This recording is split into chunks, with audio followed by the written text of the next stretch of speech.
લગ્નના નામે લાખો રૂપિયા ખંખેરી લેતી લૂંટેરી દુલ્હન આખરે પોલીસના સકંજામાં આવી જ ગઈ છે। વાત જાણે એમ છે કે સુરતના લસકાણામાં રહેતા એક ભોળા યુવકને દલાલ મારફતે લગ્ન કરાવવાના નામે દલાલે 1,70,000 રૂપિયા પડાવી લીધા અને ધામધૂમથી લગ્ન કરાવી દીધા। પણ અસલી પિક્ચર તો હજુ બાકી હતું। લગ્નના થોડા દિવસમાં જ આ મેડમ તો ભાઈ રાજકોટમાં સંબંધીની ખબર કાઢવા જવું છે એમ કહીને નીકળ્યા અને સીધા જ પહોંચી ગયા જસદણ। ત્યાં જઈને વળી પાછા બીજા ભાઈ સાથે ફેરા ફરી લીધા।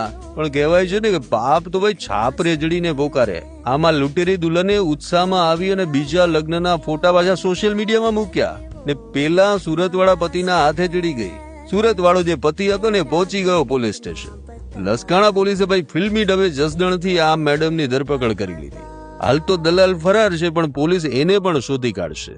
ત્યારે હવે ડીસીપી આલોક કુમાર કહી રહ્યા છે કે આ ટોળકીએ ભાઈ બીજા કેટલાયને ચૂનો લગાવ્યો હોઈ શકે, એટલે ભાઈઓ લગ્ન કરતા પહેલા ચેતજો, નહીતર સોશિયલ મીડિયામાં ફોટા જોવાનો વારો આવશે।